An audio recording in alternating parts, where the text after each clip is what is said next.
The 40-year-old black millionaire in a blue sweater pointed to the street. "Get out," he told his pregnant black wife in a white dress. His white lover in a business suit watched from the door, sure she had won. The wife didn't beg. She touched her belly. She waited. A police car stopped at the curb. A white officer stepped out with a folder and a ring of keys. "Good afternoon, ma'am," he said to the wife. "Ready?" The millionaire smirked. "Perfect. Take her away." The officer faced him. "Sir, by a court order, this home belongs to her. These are her keys. You must leave now." But before we dive into the full story, let me know where you're watching from and what time it is. Now, subscribe to the channel and let's get started. "I have to stay late again tonight. Don't wait up for me," Marcus said, not looking up from his phone as he sipped his morning coffee. Denise Thompson placed her hand on her 7-month pregnant belly and watched her husband from across their massive kitchen island. This was the third time this week he'd announced late work hours, and it was only Wednesday. "But we have the doctor's appointment at 4 o'clock, Denise said quietly. "You promised you'd be there this time." Marcus Thompson finally glanced up, his expression annoyed rather than apologetic. "I can't make it. The Reynolds project is at a critical stage. Jessica has scheduled meetings with investors all afternoon." Denise nodded slowly, swallowing the hurt that had become so familiar these past months. Jessica Reynolds, his executive assistant. Always Jessica with her perfect blonde hair and designer suits. Always Jessica scheduling things that kept Marcus away from home. "I understand," Denise said, though she didn't. Their kitchen gleamed with expensive marble countertops and stainless steel appliances that had been featured in Luxury Home Monthly just last year. Through the floor-to-ceiling windows, the manicured lawns of Lakeview Estates stretched out, dotted with mansions belonging to New York's elite. From the outside, they had everything: the successful black entrepreneur and his beautiful wife expecting their first child, living in an 8,000-square-foot dream home in Westchester County. But dreams, Denise had learned, could be hollow. Marcus stood, straightening his custom-made suit. "I need to go. Thompson Technologies doesn't run itself." He walked past Denise without kissing her goodbye, something that would have been unthinkable just 6 months ago. "Will you be home for dinner?" Denise asked, already knowing the answer. "Don't count on it," Marcus said, grabbing his car keys. Moments later, she heard his customized blue Tesla pulling out of their circular driveway. Denise finished her tea in silence, trying to ignore the emptiness of their massive home. She walked upstairs to the room they had designated as the nursery. The walls were painted a soft yellow, but the room remained mostly empty. They had planned to shop for furniture together this weekend. Her phone buzzed with a text from her sister, Lisa. "How are you feeling today? Baby kicking?" Denise smiled, grateful for Lisa's consistent support. "Baby's active. Doctor appointment later. Going alone again." Lisa's response came quickly. "Marcus working late again? Girl, we need to talk." Denise sighed. Lisa had never been Marcus's biggest fan, even in the beginning when they were happy in their tiny apartment, dreaming of building Thompson Technologies into something great. Now, with Marcus's growing distance, Lisa had become increasingly concerned. 4 hours later, Denise sat alone in Dr. Wilson's waiting room, surrounded by couples excitedly awaiting their appointments. The receptionist gave her a sympathetic smile. She'd grown used to seeing Denise alone. "Mrs. Thompson, the doctor will see you now." The appointment went well. The baby was healthy and developing normally. Denise recorded the heartbeat on her phone, hoping Marcus would at least want to hear it later. On her way home, she stopped at the grocery store to buy ingredients for dinner, still clinging to the hope that Marcus might come home at a reasonable hour. At 7 o'clock, Denise sat alone at their dining table, the food growing cold. She sent Marcus a text. "Everything okay with the Reynolds project? Dinner's ready when you get home." No response came. At 9 o'clock, she wrapped his portion and put it in the refrigerator. At 10:30, she went upstairs to bed, leaving a single light on in the foyer as she always did. Denise woke at 1:15 in the morning to the sound of Marcus entering their bedroom. She kept her eyes closed, listening as he moved around, trying to be quiet but not quite succeeding. The shower ran for 20 minutes. When he finally slid into bed, he stayed on his side, not reaching for her as he once would have. The next morning followed the same pattern. Marcus left early, mentioning another late night ahead. Denise spent the day decorating the nursery alone, ordering furniture online since their shopping trip seemed unlikely to happen. That evening, while preparing dinner, Denise heard Marcus's Tesla in the driveway much earlier than expected. Her heart lifted momentarily. Perhaps things would change tonight. Marcus burst through the door, his face animated. "The Reynolds project is taking off. The investors are completely on board." He loosened his tie, looking more relaxed than he had in weeks. "That's wonderful," Denise said, genuinely happy to see him excited. "I'm making your favorite pasta." "Great. I'm going to take a quick shower," Marcus said, heading upstairs. Denise stirred the sauce, allowing herself to hope. Perhaps his distance had truly been about work stress. Perhaps things could go back to normal now. The sharp ping of a notification broke her thoughts. Marcus had left his tablet on the kitchen counter. Denise glanced at it, not intending to snoop, but the preview message caught her eye. "Can't wait for our weekend away. Packed that little black thing you like. Jay." Denise froze, the wooden spoon suspended over the pot. Her hand shook as she put down the spoon and picked up the tablet. The screen showed several messages from Jessica Reynolds. "Meeting's done. Missing you already. Dinner tonight at Marcel's? I'll wear the earrings you gave me. Booked the hotel in the Hamptons for Friday. Told everyone it's an executive retreat." Denise scrolled up, her heart pounding painfully against her ribs. The messages went back months. 6 months, to be exact. The baby kicked hard, as if sensing her distress. The shower upstairs stopped running. With trembling hands, Denise placed the tablet exactly as she had found it and returned to the stove, her mind racing. She wanted to scream, to throw the tablet against the wall, to confront Marcus immediately. Instead, she took a deep breath and kept stirring the sauce. During dinner, Marcus talked excitedly about the Reynolds project, never mentioning Jessica by name. Denise nodded and asked appropriate questions, her mind far away, calculating her next steps. "I need to go on a business trip this weekend," Marcus announced as they finished eating. "Executive retreat for the Reynolds project team. We'll be strategizing the next phase." "This weekend?" Denise asked calmly.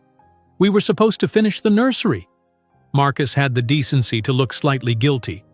"I know, but this can't wait. The project is at a critical stage. The baby will be here in less than 2 months, Marcus. And the nursery will be ready," he promised, not meeting her eyes. "I'll make it up to you." After dinner, while Marcus was on a phone call in his home office, Denise went to their bedroom and retrieved her old phone from the nightstand drawer. She had kept it as a backup but rarely used it. She turned it on and dialed a number she hadn't called in years. "Sarah Williams," answered a crisp, professional voice. "Sarah, it's Denise. Denise Baker Thompson. I need your help." "Denise? It's been forever. What's going on?" Denise took a deep breath. "I need a lawyer. And I need advice from someone I can trust." "Are you okay? Is it Marcus?" "I'll explain everything, but not on the phone." "Can we meet tomorrow?" "Of course. My office or somewhere else?" "Somewhere private. Somewhere Marcus wouldn't think to look for me." There was a pause on the line. "This sounds serious, Denise." "It is. Very serious." After arranging to meet Sarah at a cafe across town, Denise hung up and deleted the call from the phone's history. She placed the phone back in the drawer just as Marcus entered the bedroom. "Who were you talking to?" he asked, loosening his tie. "Just Lisa," Denise lied smoothly. "Finalizing plans for her to help with the nursery this weekend while you're away." Marcus nodded, apparently satisfied with her answer. He began packing for his business trip, carefully selecting clothes from his closet. Denise watched silently as he placed a small bottle of cologne in his toiletry bag, a scent she had never particularly liked but that Jessica had once commented on favorably during a company dinner months ago. As Marcus zipped his suitcase, Denise placed her hand on her pregnant belly and made a silent promise to her unborn child. Marcus Thompson had no idea what was coming. The early morning sun streamed through the bedroom windows as Denise watched Marcus's blue Tesla disappear down the long driveway of their Lakeview Estates mansion. She stood perfectly still for several moments, one hand resting on her pregnant belly, the other clutching her phone.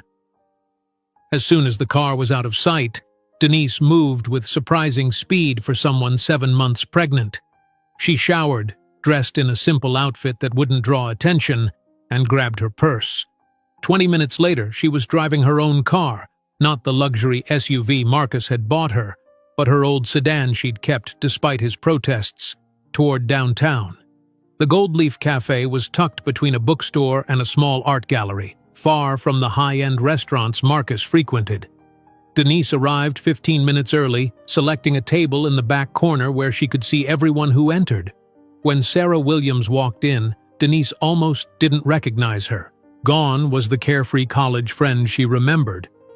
In her place stood a polished attorney in a crisp suit, her dark hair cut in a professional bob. Sarah spotted Denise immediately and strode toward her. "I would have known you anywhere," Sarah said, embracing Denise before sitting down. "Though I have to say, pregnancy suits you." Denise managed a small smile. "Thank you for meeting me on such short notice." The waitress came to take their orders. After she left, Sarah leaned forward. "Now, tell me everything." For the next 20 minutes, Denise explained the situation, Marcus's growing distance, the text messages she'd discovered, and the business trip he was currently on with Jessica. Sarah listened without interrupting, her expression growing increasingly serious. When Denise finished, Sarah opened her leather portfolio. "New York is an equitable distribution state," she explained, writing notes as she spoke. "That means marital assets will be divided fairly, though not necessarily equally. But first, we need to understand exactly what those assets are." "That's part of the problem," Denise admitted. "When we first married, Marcus shared everything with me. But as Thompson Technologies grew, he became more secretive about finances. Do you have access to bank statements, investment accounts, property deeds?" Denise shook her head. "Marcus handles all of that, or more accurately, his team does." Sarah tapped her pen thoughtfully. "Is there anyone at the company you trust? Someone who might help you get information?" Denise thought for a moment. "David Chen. He's the CFO. He's always been respectful to me even when other executives started treating me like I was just Marcus's wife rather than a partner." "Perfect. Reach out to him, but be careful. We don't want Marcus to know what you're doing." While Denise was strategizing with Sarah, Marcus and Jessica were enjoying breakfast on the private balcony of their suite at the beachfront resort in the Hamptons. The luxury hotel overlooked a pristine beach, though neither of them seemed interested in the view. "To us," Jessica said, raising her champagne glass. Her blonde hair caught the morning sunlight, and her silk robe slipped slightly off one shoulder. Marcus clinked his glass against hers, smiling with satisfaction. "This is much better than pretending to be interested in nursery colors all weekend." Jessica set down her glass and moved to sit on Marcus's lap. "You deserve to be happy, Marcus. Denise is holding you back. The baby will only make it worse. You'll be tied down completely." Marcus frowned slightly. "Denise supported me when I was nothing, when Thompson Technologies was just an idea in a basement apartment. And you've more than repaid that debt," Jessica said firmly. "You've given her a mansion, luxury cars, everything she could want. But now it's time for you to think about your future." She traced her finger along his jawline. "Our future." Marcus's phone buzzed with an email notification. "The board wants updated projections for the Reynolds project by Monday," he said, scanning the message. Jessica kissed his neck. "Don't worry about that now. We have the whole weekend ahead of us." 3 days later, Denise sat nervously in the corner booth of Morrison's coffee shop, 15 miles from Lakeview Estates. She had chosen the location carefully, a place Marcus would never visit, too ordinary for his refined tastes. David Chen arrived precisely at 10 o'clock, glancing around the coffee shop before spotting Denise. He was a slender man in his early 50s with wire-rimmed glasses and a perpetually concerned expression. "Mrs. Thompson?" he said formally as he sat down. "Please, it's Denise." "Thank you for meeting me, David." David nodded, his expression softening slightly. "Your message sounded urgent. Is everything all right?" Denise took a deep breath. "No, everything is not all right. I need your help, but what I'm about to ask must remain between us." David looked over his shoulder before leaning closer. "I've been with Thompson Technologies since the beginning. Your husband is a brilliant businessman, but lately—" He hesitated. "Lately what?" Denise prompted. "He's making decisions that concern me. The Reynolds project especially. We're investing millions in unproven technology on very shaky grounds." "Jessica's project," Denise said quietly. David's eyebrows rose. "Yes, Ms. Reynolds convinced him it would revolutionize the industry, but the numbers don't support her claims." He studied Denise carefully. "This isn't just about business concerns, is it?"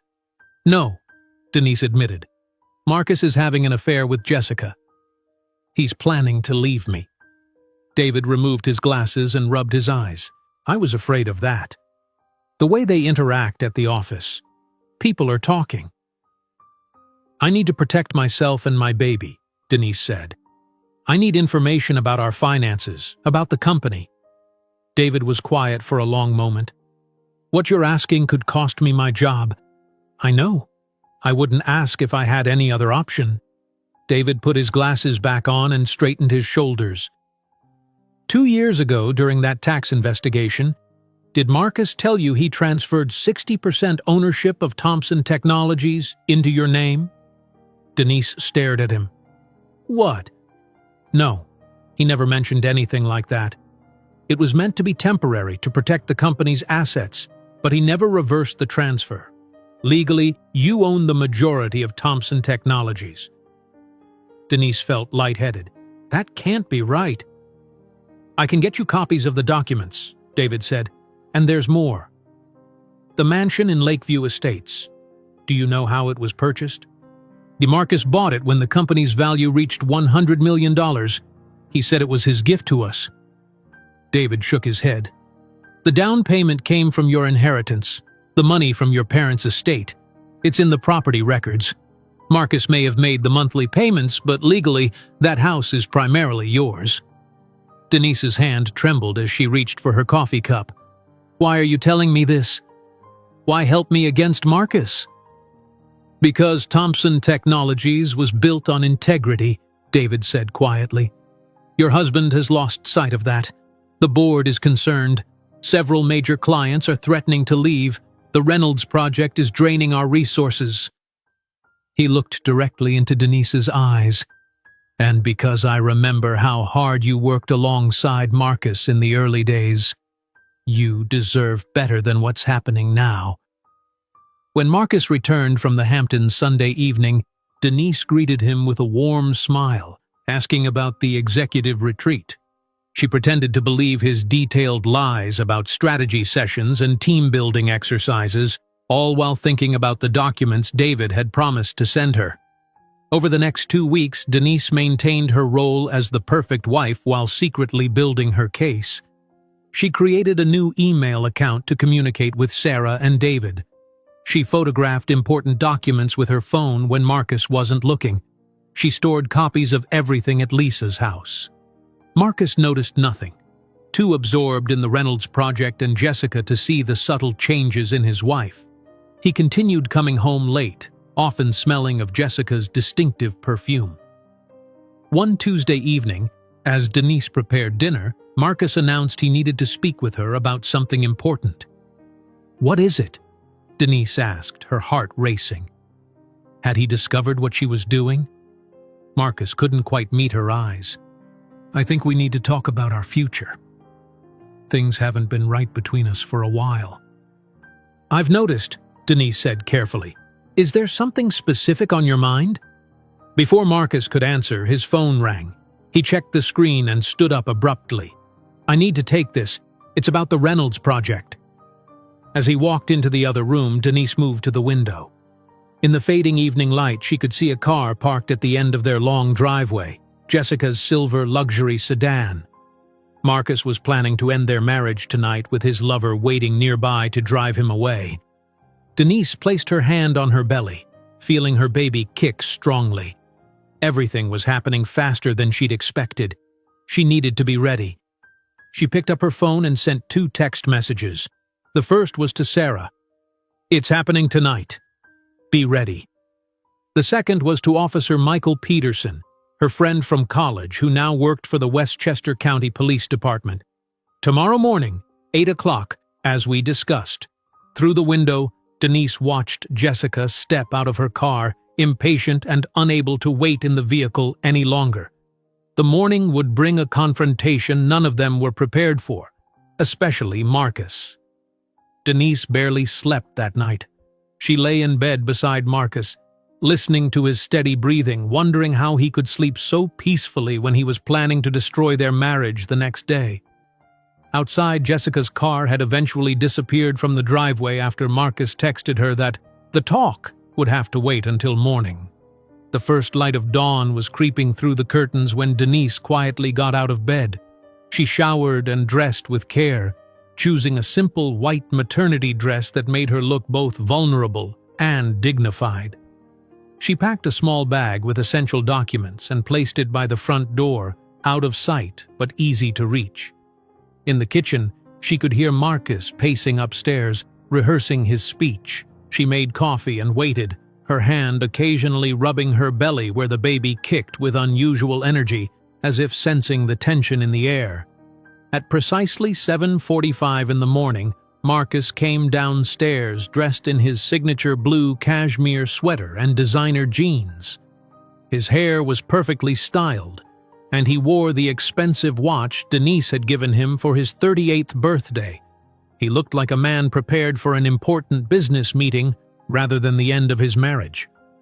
"Denise," he said, stopping at the kitchen entrance. "We need to talk." Denise nodded calmly. "Yes, I think we do." Marcus seemed thrown off by her composure. He had expected tears, perhaps even pleading. He cleared his throat and launched into what was clearly a rehearsed speech. "I've been doing a lot of thinking lately about us, about our marriage. We've grown apart, Denise. We want different things now. I'm at a crucial point in my career, and I need to focus on that. You'll be focused on the baby." He paused, gauging her reaction. "I deserve to be happy. We both do, but I don't think we can make each other happy anymore." Denise sipped her tea, her face revealing nothing. "I see. And what exactly are you proposing, Marcus?" Her practical question seemed to confuse him. "Well, I think we should separate. You'll be taken care of course. I'll make sure you and the baby have everything you need." "Where do you expect me to go?" Denise asked. "I'm 7 months pregnant." "You could stay with Lisa until you find a place," Marcus suggested, not meeting her eyes. "Or I could rent you an apartment." "And the house? Our home?" "This is my house," Marcus said firmly. "I paid for it. My name is on the deed." Denise was about to respond when they heard the sound of tires on gravel. A car door slammed, followed by the click of heels on the front walkway. The doorbell rang. Marcus's face showed a flash of panic. "That's probably Jessica," Denise finished for him. "Yes, I know all about Jessica." The doorbell rang again, more insistently this time. Marcus went to answer it, leaving Denise in the kitchen. She heard their hushed, urgent conversation. "You're early," Marcus hissed. "I couldn't wait in the car any longer," Jessica replied. "Is it done? Did you tell her?" Denise walked into the foyer, her head held high. Jessica stood in the doorway wearing a designer business suit, her blonde hair perfectly styled. She had the decency to look slightly embarrassed when she saw Denise. "Good morning, Jessica," Denise said evenly. I assume you're here to drive Marcus to his new home? Jessica's eyes widened. She looked at Marcus. You said you were going to handle this smoothly. I was trying to, Marcus snapped. He turned back to Denise, his expression hardening. This isn't working. I want a divorce. I gathered that, Denise said. Marcus seemed frustrated by her continued calm. I've already called my lawyer. The papers will be ready today. How efficient of you, Denise replied. Marcus's face flushed with anger. This is ridiculous. I'm not going to stand here and be mocked in my own house. Let's discuss this outside, Denise suggested, glancing at her watch. It was 7:55. The three of them moved to the circular driveway in front of the mansion. The morning sun illuminated the beautiful landscaping of Lakeview Estates. In the distance, Denise could see a car approaching the security gate of their community. Marcus's patience was clearly wearing thin. You need to leave, Denise. I've made my decision. When? Denise asked simply. Today. Now. I want you gone by tonight. That's not reasonable, Marcus. I'm 7 months pregnant. This is my home, too. This is my house, Marcus shouted, losing his composure entirely. I built this life. I earned everything we have. Jessica stood a few feet away, watching with thinly veiled satisfaction. She placed her hand possessively on Marcus's arm. Marcus, don't get upset. Your lawyer will handle everything. Marcus took a deep breath. He removed his wedding ring and held it out to Denise. It's over, Denise. Take this. You'll be taken care of financially, but this house is mine. I need you gone by tomorrow. Denise took the ring, closing her fingers around the gold band that had once meant everything to her. At that moment, a police car pulled into the driveway, followed by a familiar sedan, David Chen's car.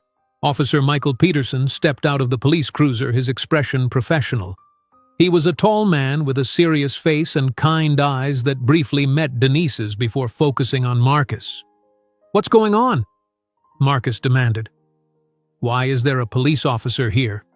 Mr. Thompson, Officer Peterson said formally as he approached. I'm here to oversee the peaceful execution of this court order. Marcus's face shifted from anger to confusion to a smug smile. He assumed the officer was there to ensure Denise left without creating a scene. Good timing, officer. My wife was just leaving. Officer Peterson turned to Denise instead. Mrs. Thompson, here are the documents you requested. The confusion on Marcus's face deepened as Peterson handed Denise a thick legal folder. Jessica stepped closer, her confidence visibly wavering. What is this? Marcus demanded, reaching for the papers. Denise opened the folder calmly. Judge Richardson signed these this morning. This house legally belongs to me, Marcus. It was purchased with my inheritance, as you stated in writing 3 years ago. Marcus laughed dismissively. That's absurd. I paid for this house. The down payment came from my inheritance, from my parents' estate, Denise said. The property records confirm it. You made the monthly payments, yes, but legally, this house is primarily mine. Marcus's face reddened. That's a technicality. My lawyer will overturn this in a day.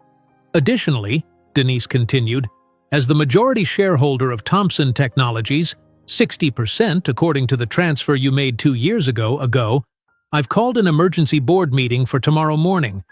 The color drained from Marcus's face. What are you talking about? I never transferred 60% to you. David Chen chose that moment to step forward. Actually, Marcus, you did.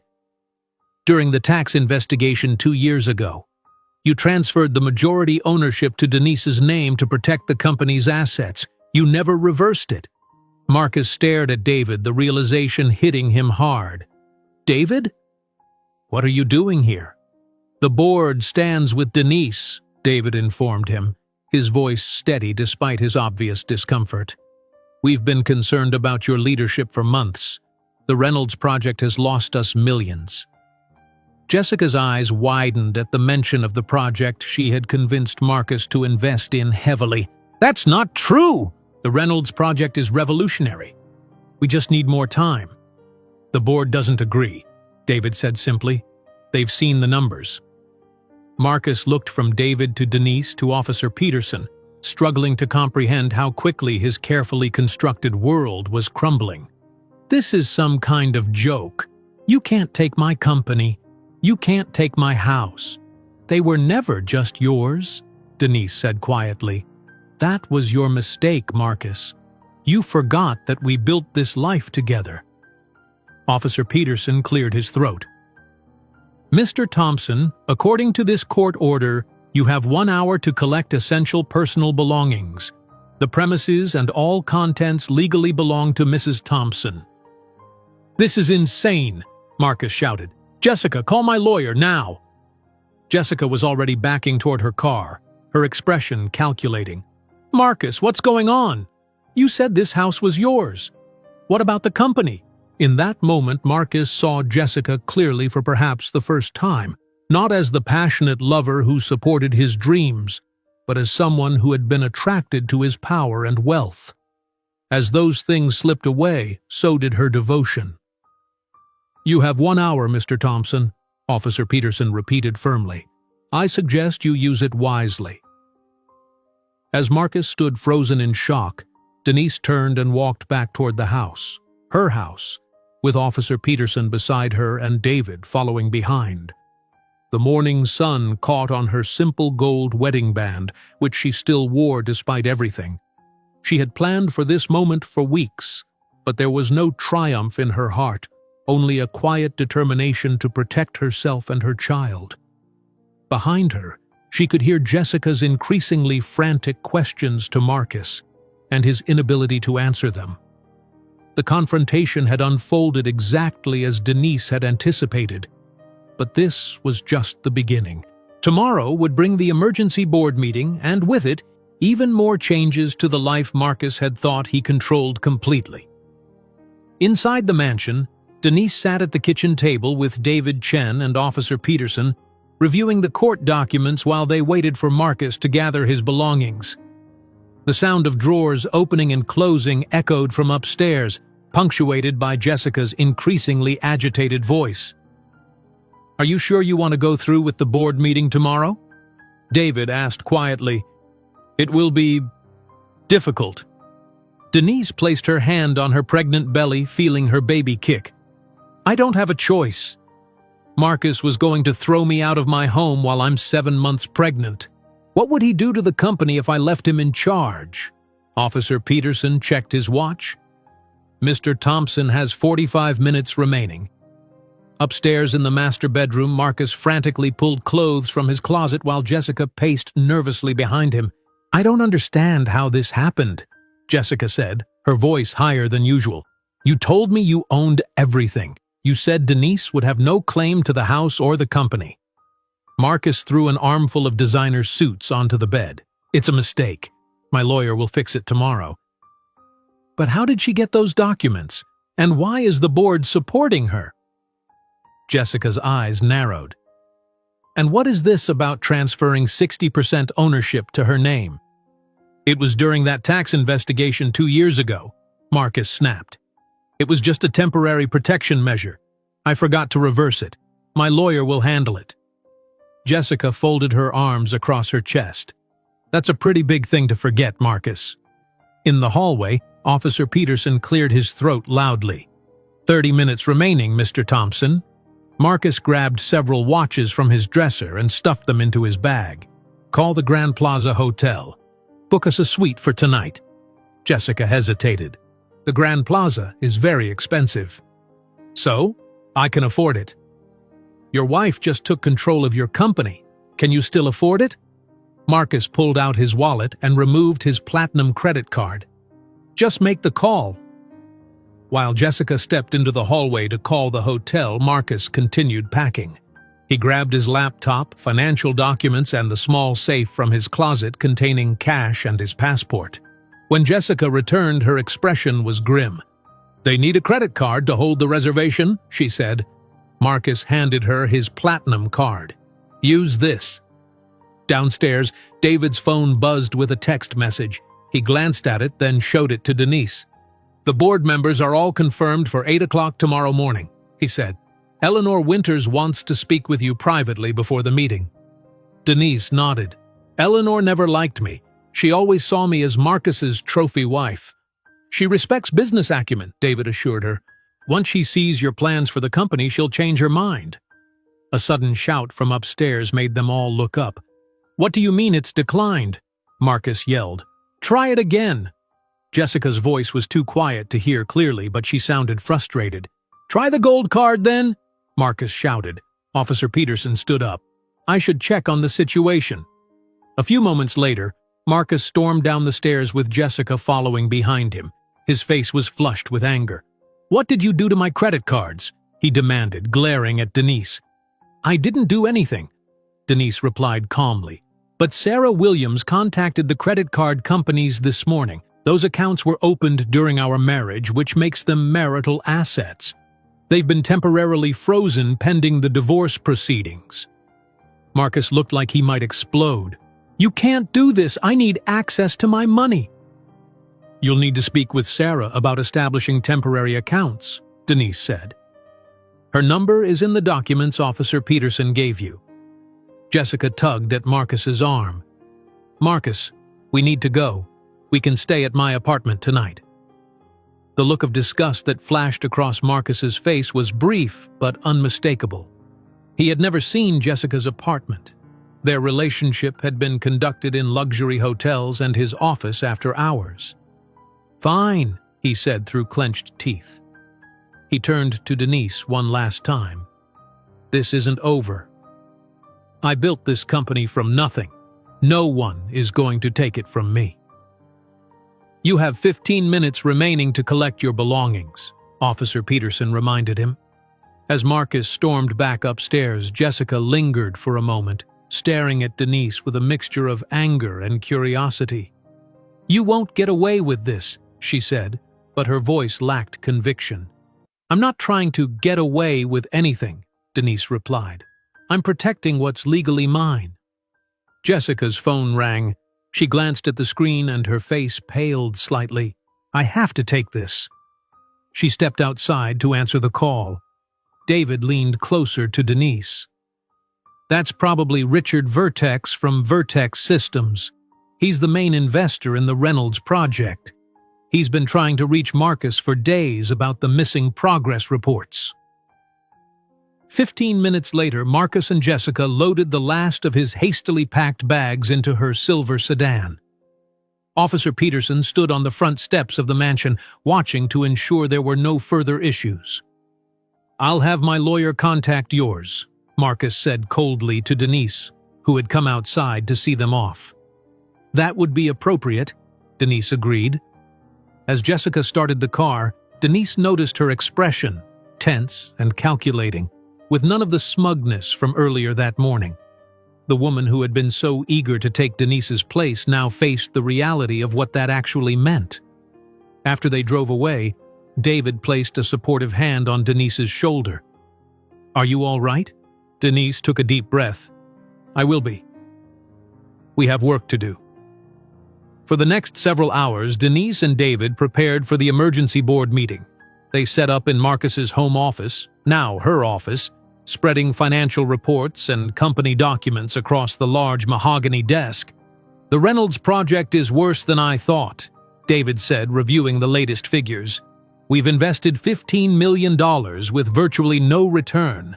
The technology simply doesn't work as promised." Jessica convinced him it would revolutionize the industry, Denise said. "Jessica doesn't understand the technology," David replied. "She just knew how to sell Marcus on the idea." By late afternoon, word had spread through Lakeview Estates about the morning's dramatic events. Denise's phone buzzed constantly with messages from neighbors and acquaintances, some expressing concern, others thinly veiled curiosity. Among them was a surprising text from Eleanor Winters. "Looking forward to hearing your vision for the company tomorrow. Perhaps we've all underestimated you." Meanwhile, across town, Marcus and Jessica arrived at her apartment building. It was a modern complex, nice but nowhere near the luxury Marcus was accustomed to.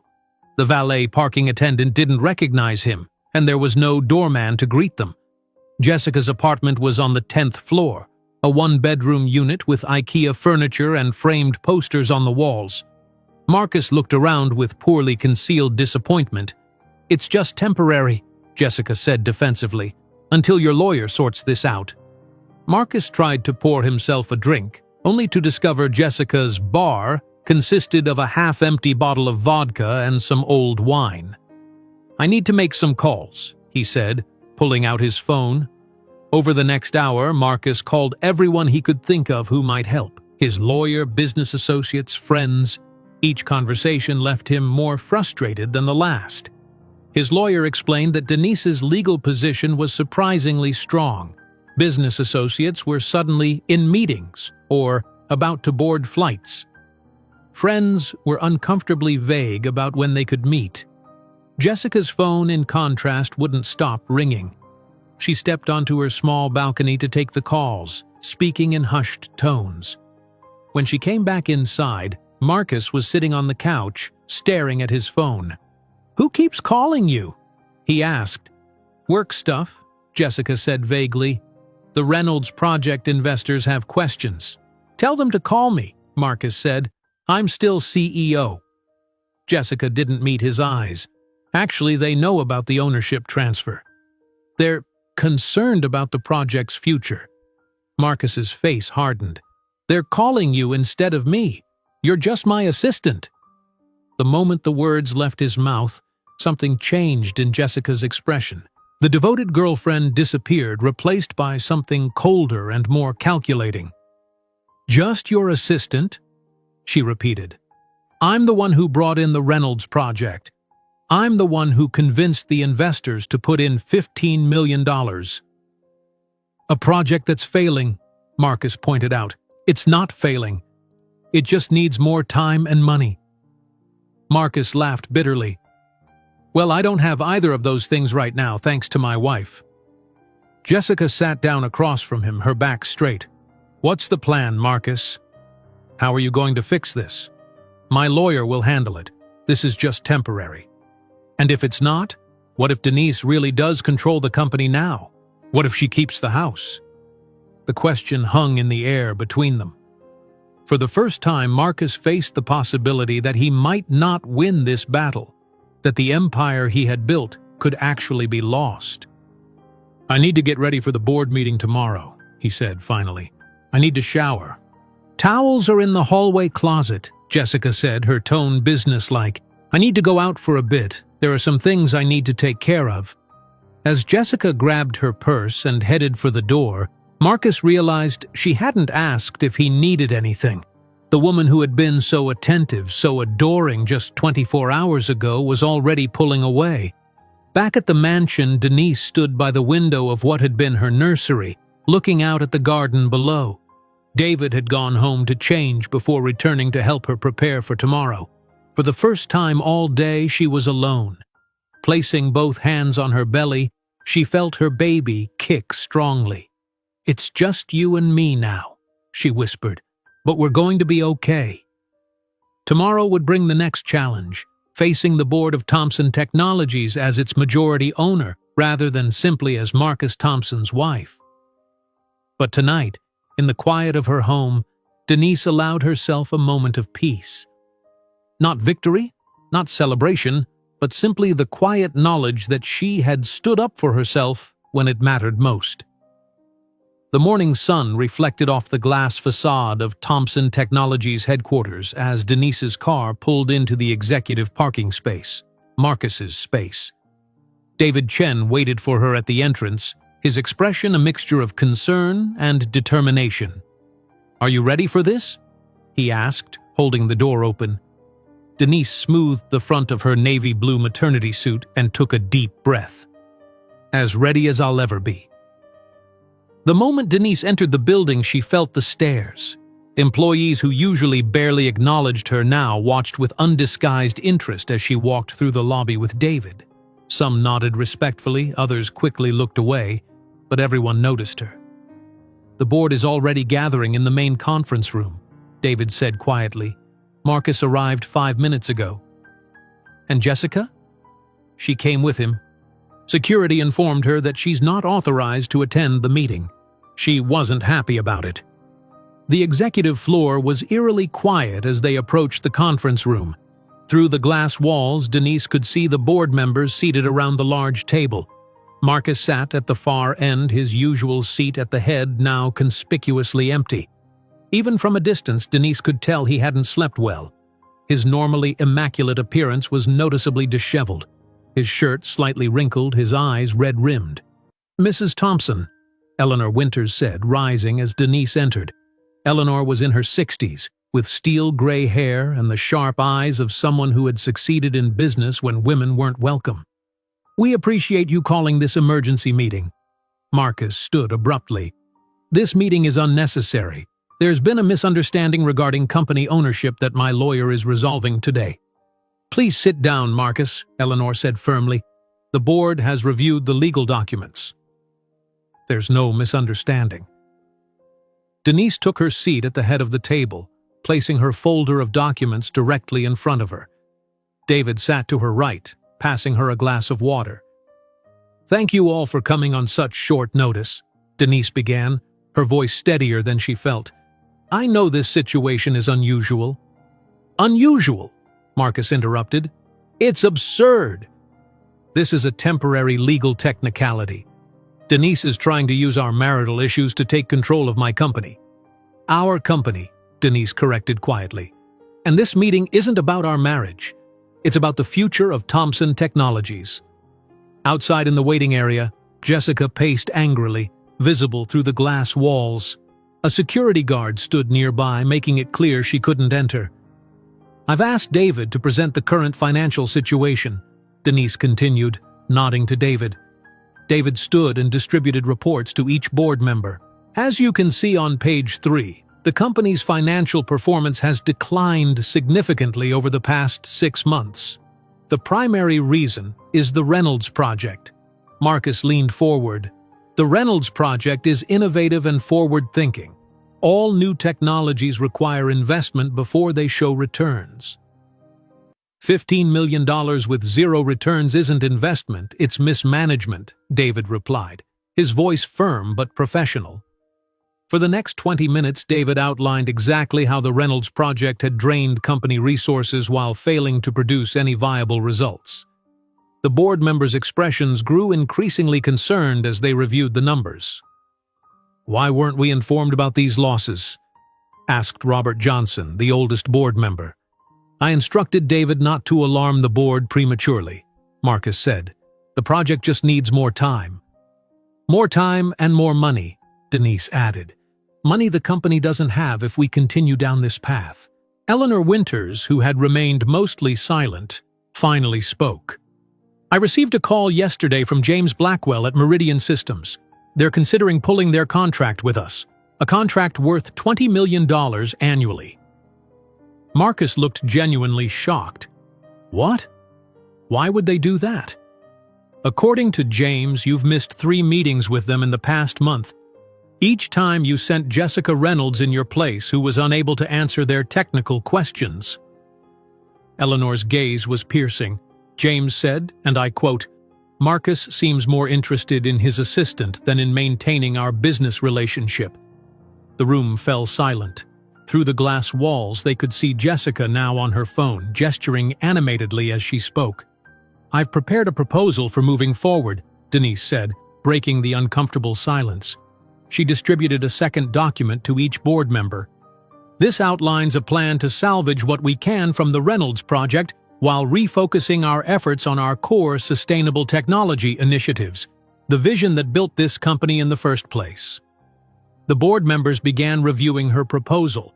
Marcus tried to look at Robert Johnson's copy, but Robert subtly shifted away. "This is actually quite impressive," Eleanor said, looking up at Denise with new respect. "You've clearly given this considerable thought." "I've been listening and learning for years," Denise replied, "even when people assumed I was just Marcus's wife, not a business partner." Outside, Jessica had disappeared from the waiting area. The security guard was speaking into his radio, looking concerned. "I think we've heard enough," Eleanor said. "I move that we vote on the leadership structure of Thompson Technologies effective immediately." "Second," said Robert Johnson. "This is ridiculous," Marcus protested. "You can't vote me out of my own company." "Actually, they can," David said quietly. "It's in the bylaws you wrote yourself, Marcus. If the majority shareholder and the board agree, leadership can be changed effective immediately." The vote took less than 5 minutes. The result was unanimous. Denise was confirmed as CEO, with David as COO. Marcus was offered a non-executive advisory role that would allow him to maintain a connection to the company while removing his decision-making authority. "This is temporary," Marcus said, his voice tight with anger. "My lawyers will reverse this." "I don't think they will," Eleanor replied. "The ownership transfer to Denise was legal and properly documented. The board's decision today is based on your recent leadership decisions, not your marital situation." Marcus stood abruptly, knocking his chair backward. "You'll regret this. All of you." He stormed toward the door, then turned back. "Where's Jessica?" David checked his phone. According to security, she left 15 minutes ago, said she had a lunch appointment. "A lunch appointment? Now?" Marcus looked genuinely confused. Eleanor Winters checked her watch. "Interesting. Richard Maxwell from Vertex Systems is also having lunch at Luciano's today. I saw it on his calendar when we spoke yesterday." The implication hung in the air. Jessica was already meeting with their biggest competitor. After Marcus left, the board continued the meeting with Denise, outlining her immediate plans for the company. By the end, even the most skeptical board members were nodding in agreement. "I think we've made the right decision," Eleanor said as the meeting concluded. "Thompson Technologies was built on innovation and integrity. Somewhere along the way, Marcus lost sight of that." As the board members filed out, Eleanor stayed behind. When they were alone, she turned to Denise. "I owe you an apology. I underestimated you. I saw you as Marcus's trophy wife, not as a business partner with your own vision." "Many people made that mistake," Denise replied, "including Marcus." After Eleanor left, Denise sat alone in the conference room looking out at the city skyline. David returned a few minutes later with a cup of herbal tea. "How are you feeling?" he asked. "Overwhelmed," Denise admitted. "Yesterday I was a pregnant wife being thrown out of my home. Today I'm CEO of a $500 million company." "A company that needs your leadership," David said. "I just got word that Marcus tried to access the executive files from his laptop. IT blocked him." "He won't give up easily," Denise said. "This is just the beginning." David nodded. "But we're ready. The team is already responding positively to the change. Several department heads have asked to meet with you." Denise placed her hand on her belly, feeling her baby kick. "Schedule the meetings. We have a lot of work to do." Across town, Marcus sat in his car outside Luciano's, watching through the window as Jessica laughed with Richard Maxwell, the CEO of Vertex Systems, Thompson Technologies' biggest rival. Her hand rested on Richard's arm, her expression animated and engaging, exactly the way she had once looked at Marcus. His phone buzzed with a text message from his lawyer. Ownership transfer to Denise was legally executed and properly filed. Board vote was conducted according to company bylaws. I recommend accepting the advisory role while we explore other options. As Marcus stared at the message, another text arrived, from Jessica. "Need to talk about our situation." Things have changed. Indeed they had. In just 24 hours, Marcus Thompson had lost his wife, his home, his company, and now it seemed even Jessica. The empire he had built was slipping through his fingers, and for the first time in his life, he had no idea how to get it back. Marcus sat in his car outside Luciano's for nearly an hour, watching Jessica and Richard Maxwell through the window. They shared dessert, their heads close together as they looked at something on Richard's tablet. When they finally left the restaurant, Richard's hand rested briefly on Jessica's lower back, a gesture Marcus recognized because he had done it himself countless times. Instead of confronting them in public, Marcus drove back to Jessica's apartment and waited. 2 hours later, she walked through the door, looking surprised to find him sitting on her couch. "Oh, you're here," she said, dropping her purse on the counter. "I thought you'd still be dealing with the board meeting fallout." "I saw you," Marcus said flatly, "at Luciano's, with Richard Maxwell." Jessica's expression flickered between surprise and defiance before settling on a practiced innocence. It was a business lunch. Richard reached out about a potential position at Vertex Systems. "You're interviewing with our biggest competitor while I'm fighting to save my company?" "Your company?" Jessica laughed. "From what I heard, it's not your company anymore, and I need to think about my future." Marcus stood up, his face flushed with anger. "I gave you everything. The Reynolds project was your idea, and I funded it with $15 million. A project that would have succeeded if you had given it proper support," Jessica shot back. "Instead, you were too busy showing off to the board and buying expensive watches."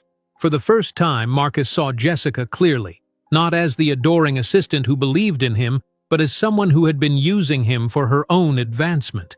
The realization hit him hard. "You never cared about me, did you?" he asked quietly. Jessica's expression softened slightly. "Of course I did, Marcus. But I also care about my career. What did you expect me to do? Go down with a sinking ship?" 2 weeks later, Denise sat in her new office at Thomson Technologies, reviewing financial reports with David Chen. The large windows offered a stunning view of the city, but neither of them was paying attention to the scenery. "The cuts to the Reynolds project have already improved our cash flow," David said, pointing to a line on the spreadsheet, "and 3 of the clients who were considering leaving have renewed their contracts." Denise nodded, satisfied. "And the Sustainable Technology Initiative?" "The team is energized. James Parker submitted a proposal yesterday that looks promising. It builds on our original mission but with new applications for renewable energy storage." Denise made a note on her tablet. "Schedule a meeting with James. I want to hear more." David hesitated before speaking again. "Marcus has been calling board members, trying to convince them to reconsider the leadership change." "Any success?" "No. Eleanor Winters told him not to contact her again unless he has something useful to contribute to the company's future." Denise wasn't surprised. In the 2 weeks since taking over as CEO, she had made significant changes that were already showing positive results. The toxic culture Marcus had created, where taking credit for others' work was rewarded, was being dismantled. "We need to talk about the employee recognition program," Denise said, changing the subject. "I found something interesting when I was reviewing past projects." She pulled up a file on her tablet and handed it to David. 3 of our most successful products were actually conceived by employees who received no credit. Marcus presented them as his own ideas. David reviewed the information, his expression grim. "I suspected this, but I never had proof." "Well, now we do. I want to establish a new innovation recognition program. These employees deserve credit for their contributions."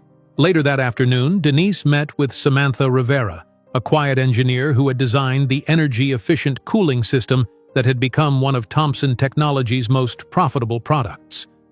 According to company records, Marcus had developed the system. "Thank you for meeting with me, Samantha," Denise said, welcoming the nervous-looking woman into her office.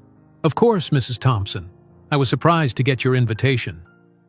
"Please, call me Denise." She pulled out a folder containing Samantha's original design notes. "I found these in the archives. This cooling system design is brilliant." Samantha's eyes widened. "You found my notes?" "Yes, and I know Marcus took credit for your work. That's going to change. We're announcing a new recognition program next week, and you'll be receiving proper credit for your innovation. Plus the bonus that should have been yours 3 years ago." Tears filled Samantha's eyes. "I never thought this day would come. I almost left the company after what happened, but I needed the job. Well, we need you, Denise said firmly. And from now on, Thompson Technologies will be a place where innovation is recognized, regardless of who comes up with the ideas. Across town, Marcus and Jessica's relationship continued to deteriorate. Their small apartment felt increasingly cramped as tensions rose. Marcus had accepted the non-executive advisory role at Thompson Technologies, but it was clearly charity. No one consulted him on important decisions. "The bathroom sink is leaking again," Jessica said as she got ready for work. "You need to call the building manager." Marcus looked up from his laptop. "I'm trying to draft a proposal to win back the board." "I don't have time for leaky sinks." "Fine, I'll add it to my list," Jessica snapped. "Along with grocery shopping, picking up your dry cleaning, and paying the electric bill since your credit cards are still frozen? My lawyer says the temporary accounts should be set up by next week," Marcus said defensively.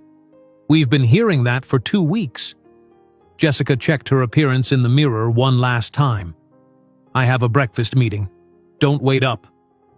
"Another meeting with Richard Maxwell?" Marcus asked bitterly. Jessica didn't answer, which was answer enough. After she left, Marcus opened his laptop again, staring at his half-written proposal to the board. It was filled with promises and plans, but even he could see it lacked substance. His phone buzzed with a news alert. Thompson Technologies announces new sustainable energy initiative under CEO Denise Thompson. Marcus clicked on the article. There was Denise, looking confident and professional despite being 8 months pregnant, announcing the company's return to its original mission of sustainable technology. The article quoted Eleanor Winters praising Denise's clear vision and ethical leadership. As he scrolled down, Marcus saw another headline that made his stomach drop. Former Thompson Technologies project under investigation. The article mentioned that the Securities and Exchange Commission was looking into the Reynolds project for possible misrepresentation to investors. Panicked, Marcus called his lawyer. "I just saw the news about an SEC investigation. Why didn't you warn me?" "I've been trying to reach you all morning," his lawyer replied. "The SEC is requesting documents related to the Reynolds project. Specifically, they want to know if investors were given accurate information about the technology's readiness." "The technology works," Marcus insisted. "It just needs more development time." "That's not what the technical reports say, and apparently someone provided those reports to the SEC. "Jessica," Marcus whispered, realization dawning. She had access to everything. After hanging up, Marcus began searching Jessica's apartment, looking for any evidence of what she might have taken. In her home office, he found a printer with a document still in the output tray, her updated resume. Under current employment was Thompson Technologies with an end date of the previous week. Under future employment was Vertex Systems with a start date of the following Monday. Next to the resume was a file folder labeled Reynolds Project. It was empty, but the label on the front read, "Copies provided to R.M. Richard Maxwell." When Jessica returned that evening, Marcus confronted her with the empty folder. "You gave the Reynolds files to Richard Maxwell? Those are confidential company documents." Jessica shrugged. "They're evidence of what really happened. The technology never worked, Marcus. You kept pushing it because you didn't want to admit failure. You misled the investors." "We misled them," Marcus corrected. "It was your project, too." "I was just an assistant following my boss's instructions," Jessica said coldly. "That's what I told the SEC anyway." Marcus stared at her, finally understanding. "You're saving yourself by throwing me under the bus." "I'm protecting my future." Jessica picked up her purse. "Speaking of which, I need to tell you something. I've accepted a position at Vertex Systems. I start on Monday." "You're leaving me? Now? When everything is falling apart?" Jessica's expression was almost pitying. "This isn't working, Marcus. This apartment, this life, it's not what either of us wanted. What about us? What about our relationship? Our relationship was exciting when you were the successful CEO with the mansion and the company." Jessica's voice was matter-of-fact. "But this? Living in my one-bedroom apartment while you try to rebuild your life?" That's not what I signed up for. At Thomson Technologies, Denise ended her day with a meeting with the marketing team to discuss the public announcement of the new Employee Recognition Program. As she waddled back to her office, her pregnancy now making her movements increasingly awkward, she passed the wall of company achievements. There, prominently displayed, was a photo of Marcus accepting an award for the cooling system Samantha had actually designed. Denise made a mental note to have the displays updated to reflect the truth. David met her at her office door. The SEC called. They want to meet with us about the Reynolds project. Apparently, they're investigating whether investors were deliberately misled. Denise sighed. Schedule the meeting. We need to be completely transparent. Also, your sister Lisa called. She wants to know if you're still coming for dinner tonight. Denise smiled. Yes, I need a break from all this. She placed her hand on her belly.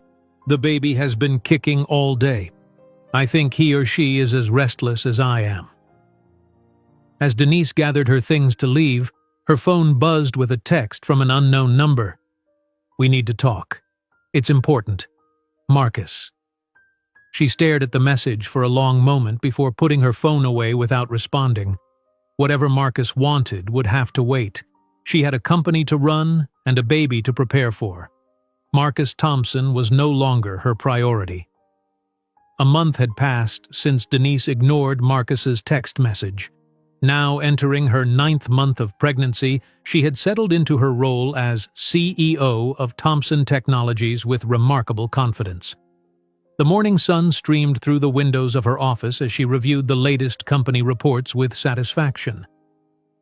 Our first quarter under your leadership shows a 12% increase in profit, David said, pointing to the numbers on the tablet. The market is responding well to our return to sustainable technology initiatives. Denise shifted in her chair, trying to find a comfortable position for her heavily pregnant body. And the Reynolds project? We salvaged what we could. The loss was contained at 11 million instead of 15 million. Still significant, but not devastating. What about the SEC investigation? They're satisfied with our cooperation and transparency. The focus is now entirely on Marcus and Jessica, not on the company. Denise nodded, then winced as the baby kicked forcefully. This little one is getting impatient. David smiled. Are you sure you don't want to start your maternity leave early? You're due in 3 weeks. Not yet. I want to finalize the leadership transition plan first. Denise handed him a folder. This outlines everything. You'll serve as acting CEO during my absence, with daily video updates unless I'm physically unable. The board has already approved it, David assured her. Eleanor Winters specifically mentioned her confidence in our plan. As they discussed the details, Denise's assistant knocked on the door. Ms. Winters is here to see you. Eleanor Winters entered, impeccably dressed as always. At 65, she carried herself with the authority of someone who had broken glass ceilings before most people knew they existed. Denise, you look ready to deliver that baby right here in the boardroom, Eleanor said, taking a seat. Not quite yet, I hope. Denise laughed. The nursery at home is ready, but the one here at the office still needs work. Eleanor raised an eyebrow. You're really planning to bring the baby to work? Part-time, yes. My assistant has already volunteered to help, and we've hired a nurse for the days I need to be in meetings. Impressive, Eleanor nodded. I came to share some news. Technology Today magazine wants to feature you in their Leaders in Innovation issue. They're particularly interested in how you've refocused the company on sustainable technology. That's wonderful, Denise said. The exposure will help with our new initiatives. There's more, Eleanor continued. Vertex Systems is struggling. The Reynolds project that Jessica brought them is failing there too. Richard Maxwell is facing serious questions from his board. Across town, in a sparsely furnished studio apartment, Marcus Thompson stared at his laptop screen. The Technology Today website featured a preview of their upcoming issue with Denise's photo prominently displayed. The headline read, Thomson Technologies rebounds under new leadership. The rest of the studio was a mess. takeout containers, unwashed clothes, and empty coffee cups, a far cry from the immaculate mansion he had once called home. After Jessica left for Vertex Systems, Marcus couldn't afford to keep her apartment. His lawyer had negotiated a modest monthly allowance from the divorce proceedings, but it barely covered this small studio and basic expenses. His phone rang. It was Richard Maxwell from Vertex Systems. "Maxwell," Marcus answered, trying to sound confident. "Have you reconsidered my offer?" "No, Marcus," Richard replied coldly. "I'm calling to tell you to stop contacting my employees. Jessica has filed a harassment complaint." "Harassment? I only texted her twice to ask for my things back." "She doesn't have your things, and Vertex doesn't want your information about Thompson Technologies. Whatever you knew is outdated now anyway. Denise Thompson has completely overhauled the company." After Richard hung up, Marcus threw his phone across the room. Everyone was moving on without him. His former friends wouldn't return his calls. Investors who once courted him now claimed to be too busy for meetings. Even his membership at the Westchester Country Club had been quietly revoked due to unpaid dues. Marcus picked up his phone and checked his bank account. The balance was dangerously low. His lawyer had warned him that the advisory role at Thompson Technologies was his only reliable income source, but the role was humiliating. No one consulted him, and his office had been converted to a storage room. He stared again at Denise's photo on the Technology Today website. She looked confident, professional, and completely in command. Everything he used to be. The article preview mentioned Thompson Technologies' successful pivot back to sustainable technology and the new employee recognition program that was boosting morale. Suddenly, an idea formed in Marcus's mind. If Thompson Technologies was doing so well with sustainable technology, surely Vertex Systems would be interested in their new projects. He still had access to some company files through his advisory role login credentials, files that Vertex might find valuable. With renewed energy, Marcus drafted an email to Richard Maxwell, hinting at the proprietary information he could provide. He suggested meeting at a quiet bar downtown, away from corporate eyes. To his surprise, Richard agreed. The following evening, Marcus arrived early at the Blue Note bar, selected a corner table, and ordered a whiskey to calm his nerves. Richard arrived precisely on time, wearing an expensive suit that made Marcus painfully aware of his own now limited wardrobe. "I'll be direct," Marcus said after they ordered drinks. "Thompson Technologies is developing new energy storage technology that will revolutionize the industry. I have access to the blueprints and development timeline." Richard sipped his drink slowly. "And you're willing to share this information because I want a position at Vertex Systems, Senior Vice President of Innovation, the same salary I had at Thompson, plus stock options." "I see." Richard set down his glass. "And these blueprints? They're for James Parker's new energy storage system?" Marcus tried to hide his surprise. "You know about that?" "Of course. It was featured in Thompson Technologies' press release last week, the one announcing their partnership with National Energy." "But the details weren't public," Marcus insisted. "No, but enough was revealed to interest us. We've already reached out to Thompson Technologies about a potential collaboration. Your ex-wife, is considering our proposal." Marcus felt the blood drain from his face. "You're working with Denise?" "Potentially. Sustainable technology benefits from collaboration, not competition. That was always your blind spot, Marcus." Richard finished his drink and stood up. "I should also mention that this conversation was never going to lead anywhere. After Jessica showed us how willing you were to betray Thompson Technologies, did you really think we'd trust you with Vertex information?" As Richard walked away, he turned back briefly. "One more thing. As a professional courtesy, I'll be informing Denise about this conversation. Corporate espionage is a serious offense, Marcus. You should know that." The next morning, Denise sat in the boardroom with David and Sarah Williams, her attorney. Richard Maxwell's email was displayed on the screen before them. He offered to sell confidential information about the Parker energy storage system, David said, his voice tight with anger. Information he only had access to because we kept him on as an advisor. We need to terminate his position immediately, Sarah advised, and consider legal action. Denise rubbed her belly thoughtfully.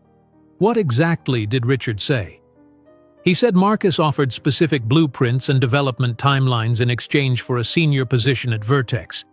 Richard declined and decided to warn us as a professional courtesy. Probably because he's hoping to strengthen our potential collaboration, Denise noted. Still, this can't go unpunished, David insisted. Marcus violated his contract and his fiduciary duty to Thomson Technologies. Denise sighed deeply. Draft the termination letter. Effective immediately. Remove all his access credentials, but hold off on legal action for now. May I ask why? Sarah questioned. Because legal action would be public. It would hurt the company's reputation just when we're rebuilding it. And… Denise hesitated. Marcus is still my child's father, regardless of everything else. After Sarah and David left, Denise sat alone in the boardroom, feeling her baby move inside her. The thought of Marcus attempting to sell company secrets saddened her deeply. He had fallen so far from the man she had once loved and respected. Her phone buzzed with a text from Lisa. Nursery paint is dry. Furniture being delivered tomorrow. You ready for this, Mama? Denise smiled and replied, as ready as I'll ever be. Later that afternoon, Marcus received a courier delivery at his studio apartment. The envelope contained a formal termination letter from Thomson Technologies effective immediately. His advisory role, his last connection to the company he founded, was gone. He sat on the edge of his bed, the letter clutched in his trembling hand. Everything he had built, everything he had been proud of, was now completely severed from him. In a matter of months, he had lost his wife, his home, his company, and his reputation. His phone rang, an unknown number. Is this Marcus Thompson? The man's voice asked when he answered. Yes. Who's this? My name is James Harrington. I run a youth technology center in Southside Chicago. A mutual friend suggested I call you. What mutual friend? Marcus asked suspiciously. David Chen. He mentioned you might be looking for a fresh start. Marcus was stunned. David suggested you call me? After everything that's happened? He said you know more about building technology from nothing than anyone he's met. Our center helps disadvantaged kids learn coding and tech skills. We can't pay much, but we need someone who can inspire these kids. After the call ended, Marcus stood by the window of his small apartment, looking out at the city. The youth center offered minimal pay and zero prestige. It was nothing like running Thomson Technologies. But it was something, a purpose, a way forward. His phone buzzed with an email notification. It was the termination letter from Thomson Technologies, now delivered electronically as well, ensuring all his access credentials were officially revoked. The email was signed by Denise Thompson, CEO. As Marcus stared at her digital signature, he realized how completely his life had changed, and how all of it, every loss and setback, had been the result of his own choices. For the first time in months, he felt something beyond anger and resentment. He felt responsibility. In her office at Thomson Technologies, Denise finished signing the last of the documents David had prepared for her maternity leave. Everything was in order. The company would continue smoothly in her absence. As she stood to leave, she felt a sharp pain and looked down to see a puddle forming at her feet. Her water had broken 3 weeks earlier than expected. Her baby was coming, ready or not. "David!" Denise called out, her voice shaking slightly as another sharp pain hit her. "David, I need you." David Chen burst into her office, his eyes widening at the sight of the puddle on the floor. "Your water broke." "But you're not due for 3 weeks." "Apparently the baby has other plans." Denise grimaced, gripping the edge of her desk as a contraction washed over her. I'll get the car. Don't move. David rushed out, already pulling his phone from his pocket to make calls. Within minutes, David was helping Denise through the Thompson Technologies lobby. Employees watched with a mixture of concern and excitement as their very pregnant CEO was escorted to the parking garage, pausing occasionally when contractions hit. "The maternity leave plan," Denise said between breaths as David helped her into his car. "We need to—" "Already on it," David assured her, starting the engine. "I texted Eleanor and the executive team. They're implementing the plan immediately." As they drove toward Westchester Medical Center, Denise tried to focus on her breathing instead of the pain. "Call Lisa," she managed to say. "And Sarah Williams." David handed her his phone. "Use mine. You shouldn't be focusing on work right now." "This isn't just about work," Denise said, dialing her sister's number. "This is about my baby coming into the world. I need my support system." Lisa answered on the second ring. "David? Is everything okay?" "It's me, Lisa," Denise said. "My water broke. We're heading to Westchester Medical Center." "What? You're not due yet." "I'm on my way. The nursery isn't even finished." "The baby doesn't seem concerned about that," Denise said, attempting a smile despite another contraction. By the time they reached the hospital, Denise's contractions were coming every 7 minutes. The medical staff quickly admitted her to the maternity ward, where Dr. Wilson was already waiting. "Looks like your little one is eager to meet you," Dr. Wilson said as she examined Denise. "You're already 4 centimeters dilated. This might go faster than a typical first birth." "Is everything okay?" "The baby is 3 weeks early," Denise asked, worry creasing her brow. "Everything looks good so far," Dr. Wilson assured her. 37 weeks is considered full term, so your baby is just on the early side of ready."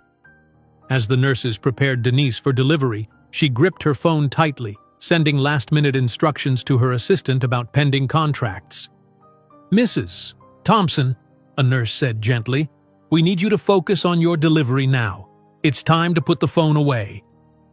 "I just need 5 more minutes," Denise insisted. "There's an important contract that needs—" "The company will survive without you for a few hours," the nurse said firmly, taking the phone from Denise's reluctant fingers. "Your job right now is to bring this baby safely into the world." At Thompson Technologies, the executive team gathered in the conference room, quickly adjusting to the unexpected timing of Denise's maternity leave.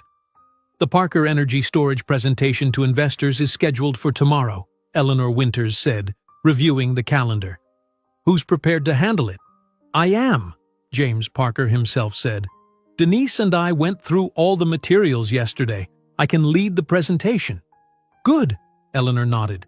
David left clear instructions before rushing Denise to the hospital. "I'll be the primary board contact during his temporary CEO role." News of Denise's early labor spread quickly through the company. Despite the sudden shift in leadership, there was a sense of calm confidence.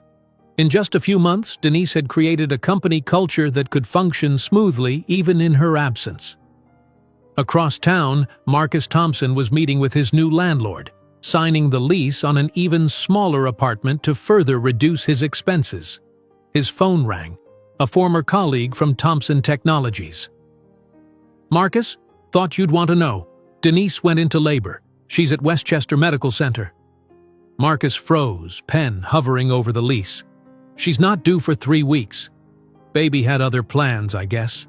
They rushed her out of the office about an hour ago." After hanging up, Marcus sat motionless, staring at the half-signed lease before him. In all the chaos of the past months, the reality of becoming a father had been overshadowed by his professional and personal collapse. Now, suddenly, his child was about to enter the world. "I need to go," he told the confused landlord, pushing the papers aside. "Family emergency." 30 minutes later, Marcus arrived at Westchester Medical Center, his heart pounding as he approached the maternity ward reception desk.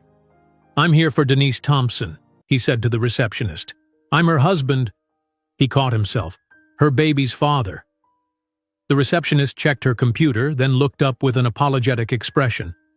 "I'm sorry, sir. Mrs. Thompson left specific instructions. You're not on the approved visitors list." "But it's my child," Marcus protested, his voice rising. "I have a right to be here." "Sir, please lower your voice," the receptionist said firmly. "This is a maternity ward. If you're not on Mrs. Thompson's approved list, I cannot allow you access." Security was called when Marcus continued to argue. Rather than being forcibly removed, he retreated to the waiting area, sinking into a chair with his head in his hands. After everything he had done, he couldn't blame Denise for excluding him. But the pain of missing his child's birth cut deeper than he had expected. Hours passed. Marcus remained in the waiting area, occasionally approaching the desk to ask for updates, only to be told they couldn't share patient information with him. Around 7 in the evening, Lisa Baker walked through the sliding doors of the maternity ward, carrying a small overnight bag for Denise. She stopped short when she saw Marcus. "What are you doing here?" she asked coldly. Marcus stood up. "Lisa, please. I know I have no right to ask, but is Denise okay? The baby? Why do you care now? You didn't care when you were throwing her out of your house while she was pregnant." "I deserve that," Marcus admitted, his shoulders slumping. "I deserve all of it. But please just tell me if they're all right." Something in his voice, a genuine desperation, made Lisa pause. "She's in labor. It's progressing faster than expected for a first birth, but there are some complications because the baby is early." "Complications?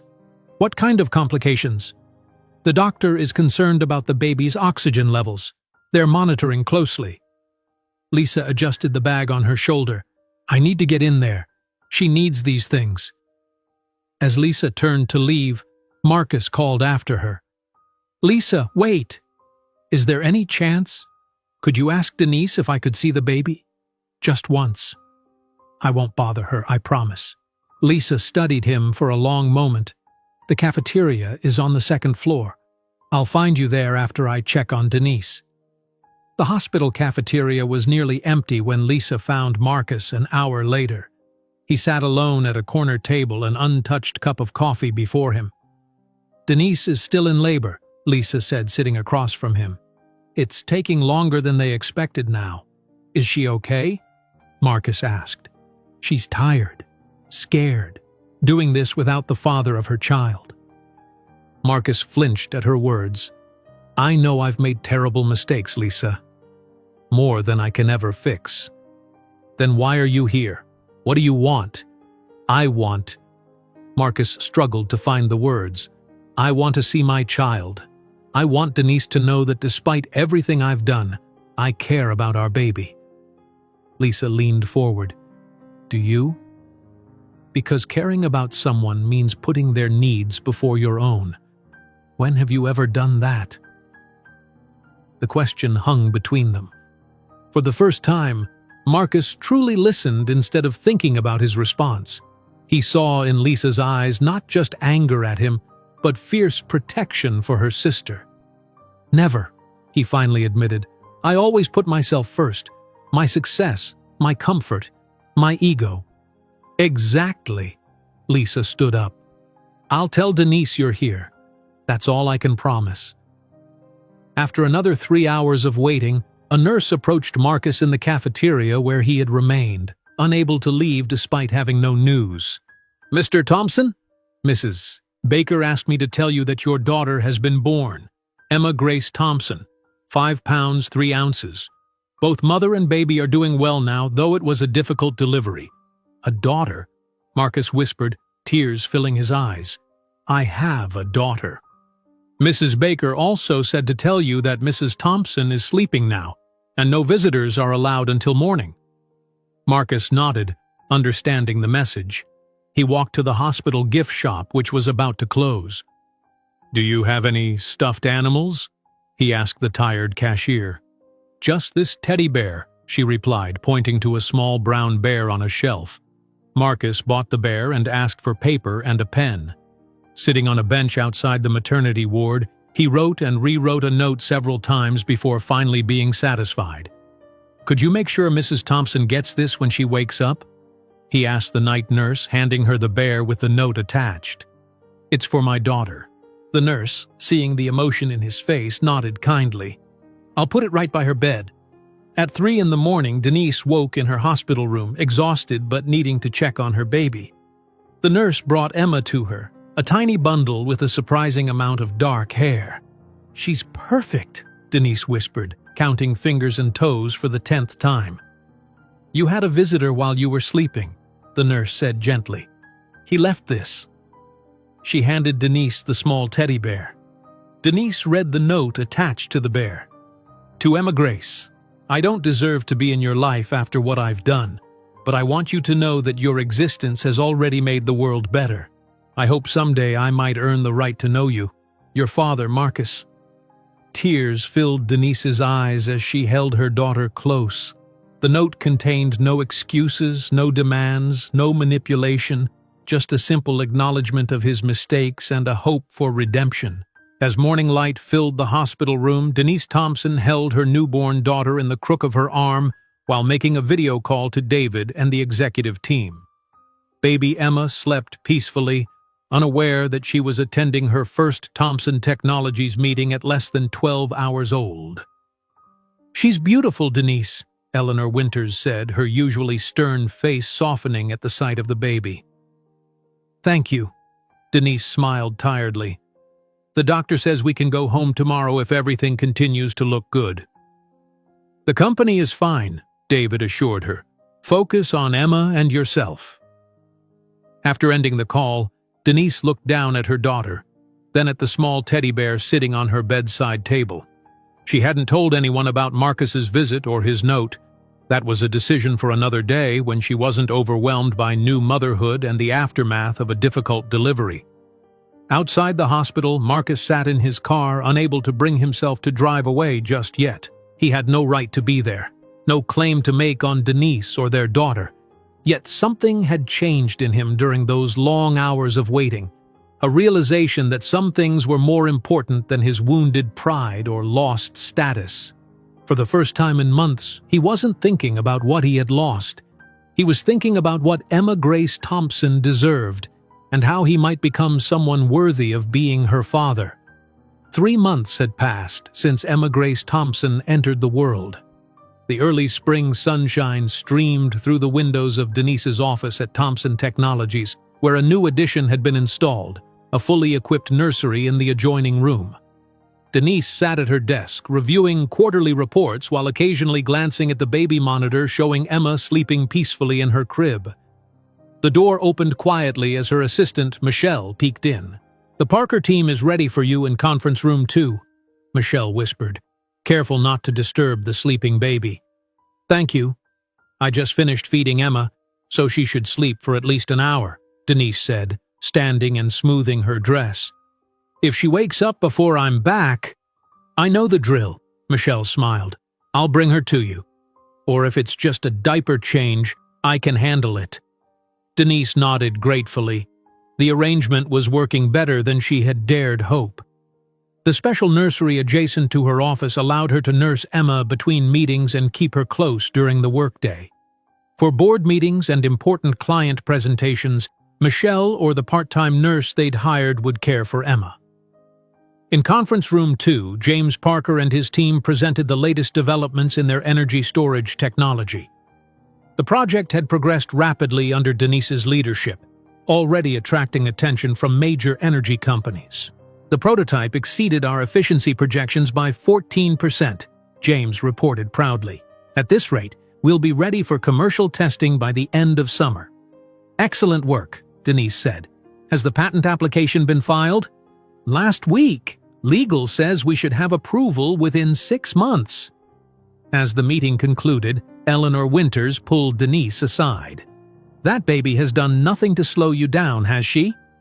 Denise laughed. "Oh, she's slowed me down plenty. I just have a great team that makes it look easier than it is." "The board is impressed with how you've managed the transition," Eleanor said.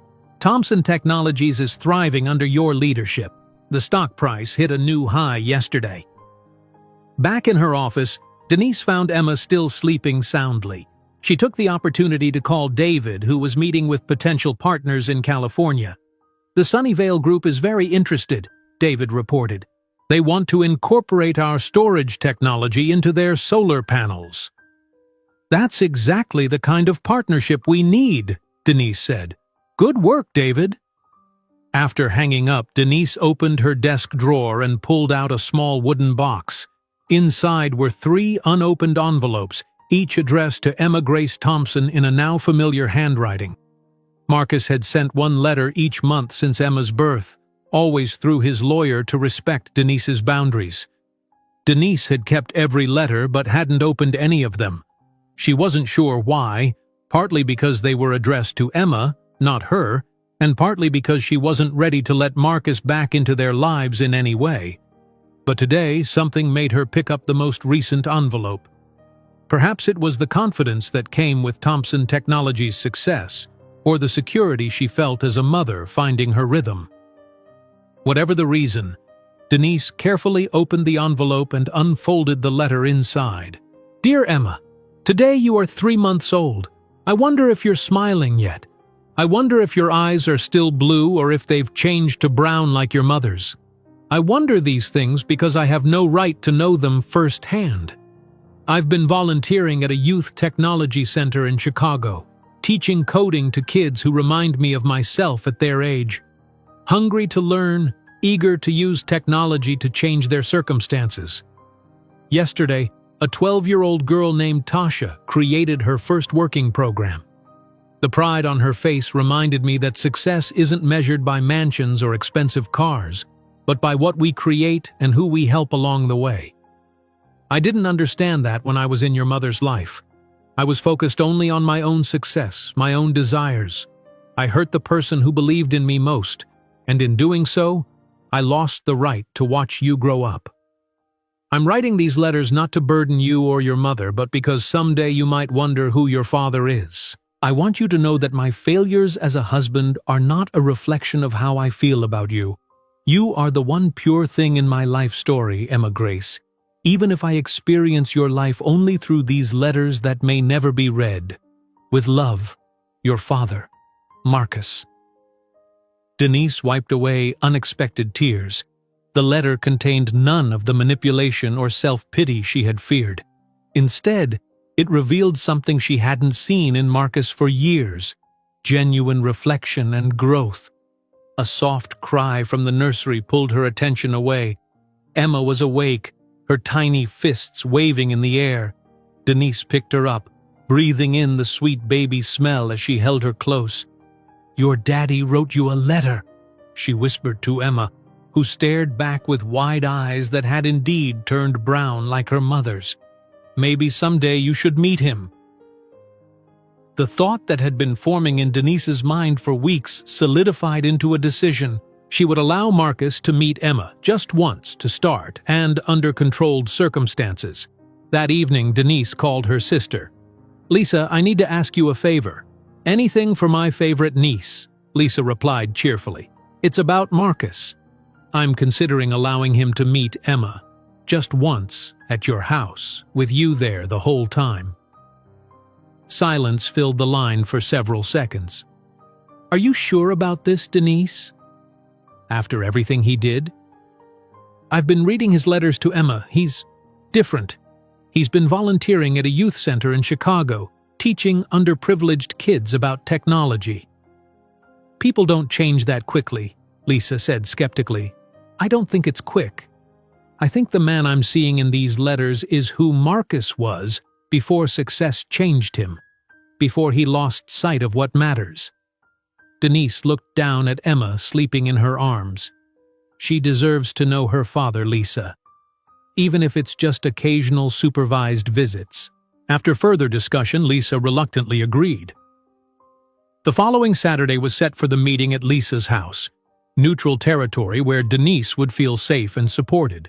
Denise asked her lawyer to contact Marcus with the invitation. His response came within an hour, a simple, grateful acceptance.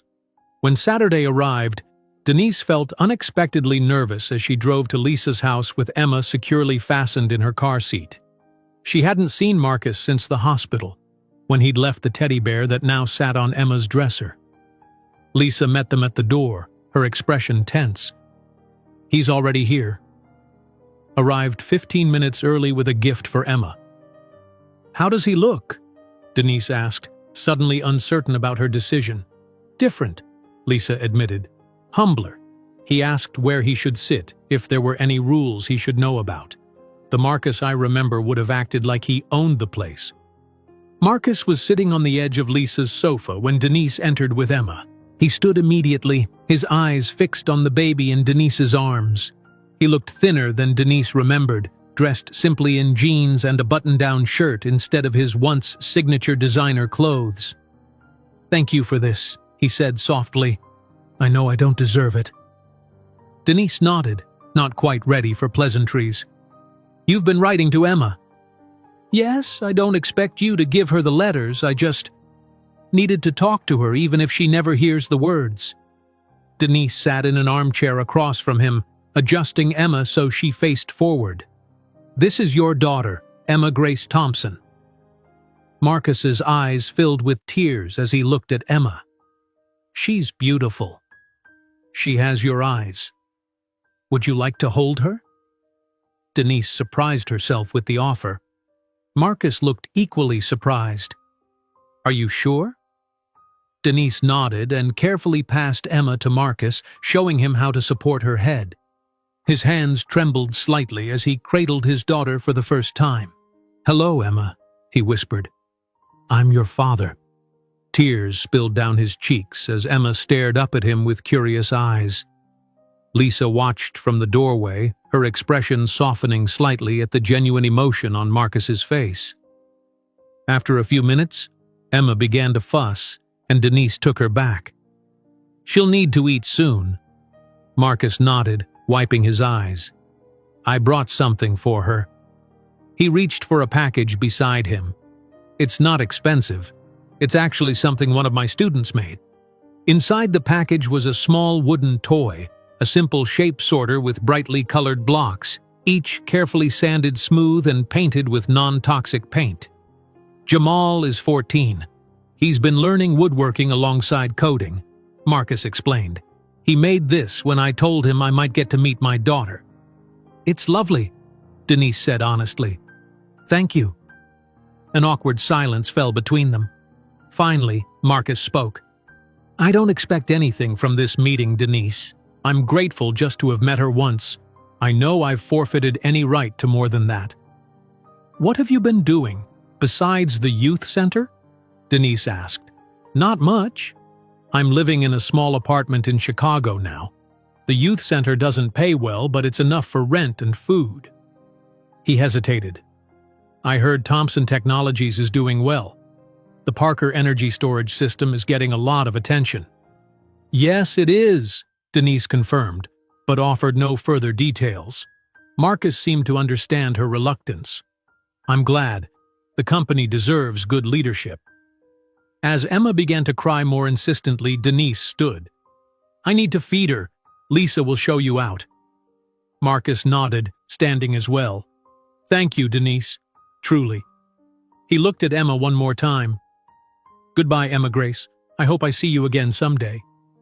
After Marcus left, Lisa found Denise in the guest bedroom, nursing Emma.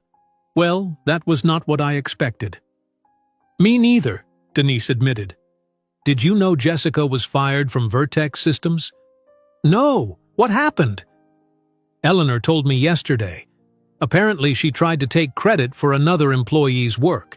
Exactly what she did at Thompson Technologies with the Reynolds project. Richard Maxwell finally saw through her."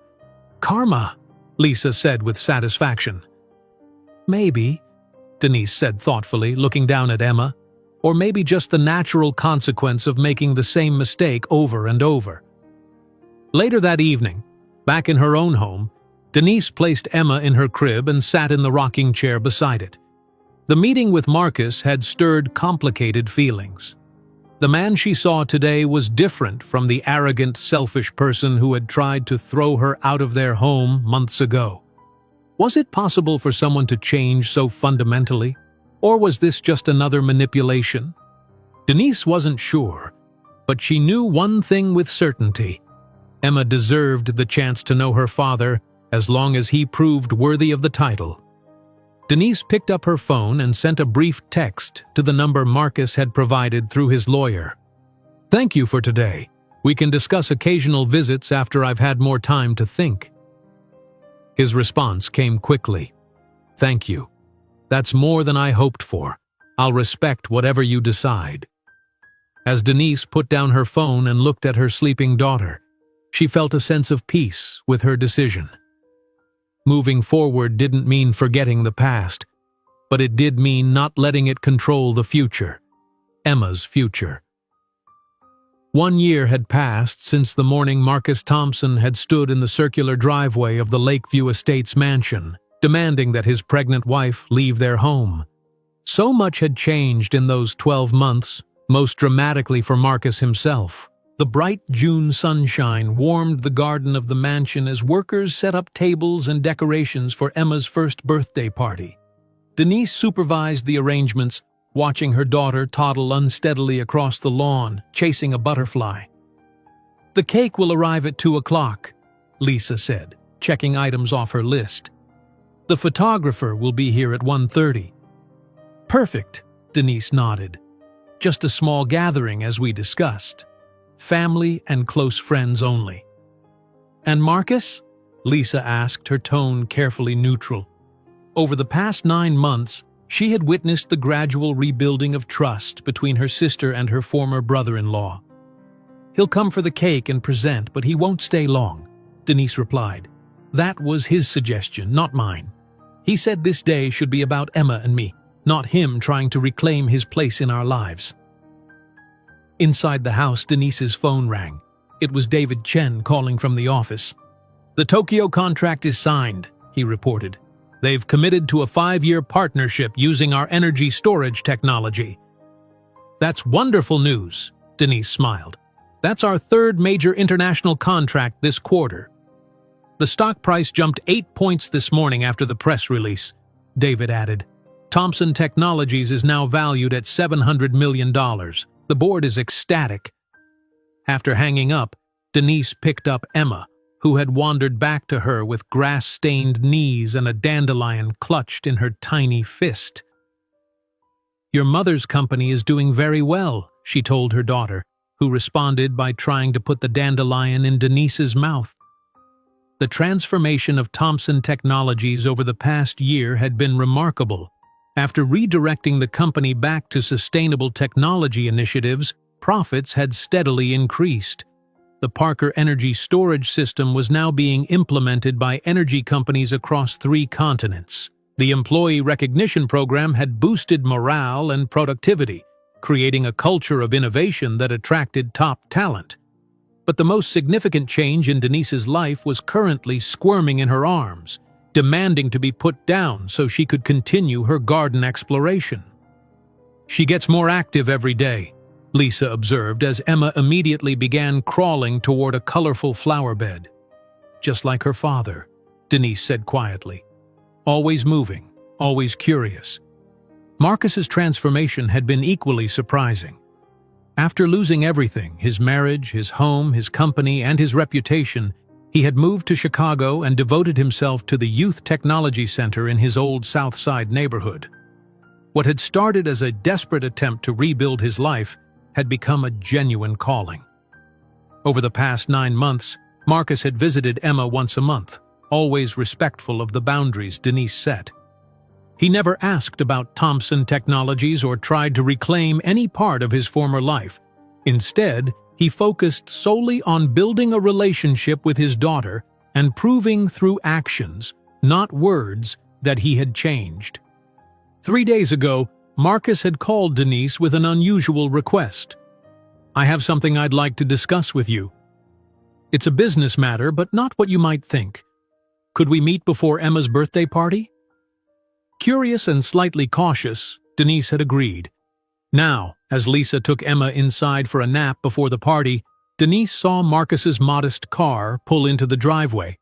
Gone was the customized blue Tesla, replaced by a practical sedan that reflected his simpler life. "Thank you for meeting with me," Marcus said as Denise greeted him at the door. He carried a laptop case and a small wrapped gift that was clearly for Emma. They sat in the living room, once his domain, now completely redecorated in Denise's style. If the changes bothered him, he didn't show it. "You said you wanted to discuss a business matter," Denise prompted. Marcus nodded, opening his laptop. "Over the past 6 months, I've been working with my students at the center on an educational technology platform. It's designed specifically for underserved communities, using minimal resources to deliver coding education."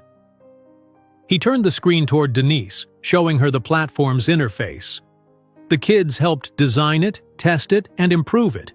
We've been using it in 3 community centers in Chicago with amazing results." "It looks impressive," Denise said, genuinely interested. "Why are you showing me this?" "Because I want to offer the patent to Thomson Technologies," Marcus explained. "With one condition, it must be developed as a nonprofit initiative. I don't want to profit from it, neither should the company, beyond covering development costs." Denise studied him carefully. "Why would you do this?" "These kids have changed my perspective completely," Marcus said simply. "They don't have the advantages I had, yet they show more integrity and determination than I ever did. This platform could help thousands of children like them across the country.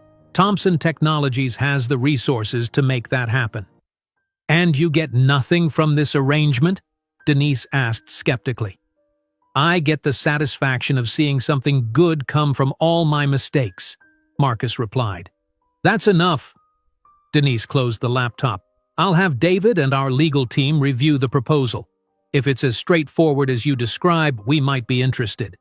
"That's all I ask," Marcus said. He hesitated, then added, "How's Emma doing with walking?" "When I saw her last month, she was cruising along the furniture but not taking independent steps yet."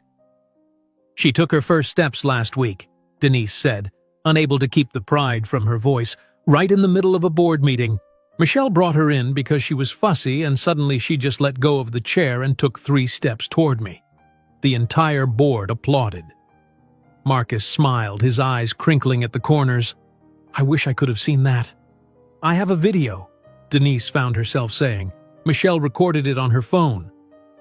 As they watched the video of Emma's first steps together, Denise realized how far they had both come from that terrible morning in the driveway. The anger and betrayal were not forgotten, but they had lost their sharp edges, softened by time and Emma's presence in both their lives. By 1 o'clock, guests began arriving for Emma's birthday party. David Chen came with his wife and teenage son. Sarah Williams arrived with a giant stuffed elephant. Eleanor Winters brought a children's book about a little girl who becomes a business leader. Marcus stayed in the background, watching Emma interact with the guests. He had brought her a handmade wooden puzzle created by Jamal, his 14-year-old student. He made this especially for Emma, Marcus told Denise when he presented the gift. He remembered making the shape sorter for her when she was a newborn. During the cake cutting, Denise invited Marcus to stand with her behind Emma's high chair. Together, they helped their daughter blow out the single candle on her cake, everyone applauding as Emma smashed her hands into the frosting with delight. After cake and presents, while Emma was being cleaned up by Lisa, Denise gathered everyone's attention. "Thank you all for coming to celebrate Emma's first birthday," she began. "This year has been full of changes and growth, for Emma, for me, and for Thomson Technologies." She paused, looking around at the small circle of people who had supported her through the most challenging year of her life. "Today, I'm pleased to announce that Thomson Technologies is launching a new educational initiative for underserved communities. The Emma Grace Educational Platform will provide technology education to children who might otherwise never have access to these opportunities." Surprised murmurs rippled through the group. David Chen raised an eyebrow at Denise, clearly wondering why he hadn't been informed of this new initiative. The platform was developed by Marcus Thompson and his students at the Southside Technology Center in Chicago, Denise continued, nodding toward Marcus. "Thomson Technologies will develop and distribute it as a non-profit initiative. with all proceeds beyond development costs going to fund technology centers in underserved communities nationwide. The guests applauded, many looking at Marcus with new respect. David approached him afterward, discussing the technical aspects of integrating the platform into Thomson Technologies' educational division. As the party wound down, Marcus prepared to leave. He found Denise in the kitchen, putting away leftover cake. "Thank you," he said simply, "for the announcement, for letting me be part of today, for allowing me to know Emma at all." Denise handed him a small container of cake. "The platform is genuinely impressive, Marcus. The legal team reviewed it yesterday. There are no hidden angles, no profit motives. It's exactly what you described." "People can change," Marcus said quietly. "Not easily and not quickly, but they can." "I believe that now," Denise acknowledged. "I've seen it." As Marcus walked to his car, Emma toddled out onto the porch with Lisa, waving her chubby hand. "Dada!" she called, using the word she had recently learned to identify him. Marcus waved back, his eyes bright with unshed tears. "Bye-bye, Emma Grace. Daddy will see you soon." After all the guests had left, Denise stood in the circular driveway where everything had changed 1 year ago. Emma held her hand, taking uncertain steps on the same spot where Marcus had once demanded Denise leave their home. The evening sun cast long shadows across the perfectly maintained lawn of Lakeview Estates. Inside the mansion, evidence of the party remained. Colorful decorations, discarded wrapping paper, the lingering scent of birthday cake. Denise watched as Emma bent to pick up a dandelion growing between the paving stones of the driveway, a small, persistent bloom finding life in an unlikely place. "Come on, sweetie," she said, lifting Emma into her arms. "Let's go inside." As they turned toward the house, her house, their home, Denise reflected on the strange journey of the past year. Marcus had lost everything because of his choices, yet found a path to redemption. She had gained confidence and success she never imagined possible, building something valuable from the ruins of her marriage. The greatest gift wasn't the mansion or the successful company. It was the strength Denise had discovered in herself and the future she was creating for Emma. A future where both parents, despite their past, were committed to their daughter's happiness. That, Denise realized, was the truest form of karma. Not revenge or punishment, but the natural unfolding of consequences that eventually led to balance and, sometimes, even healing. If you enjoyed today's video, I'm sure you'll love the next one. Don't waste time. Just click on the screen.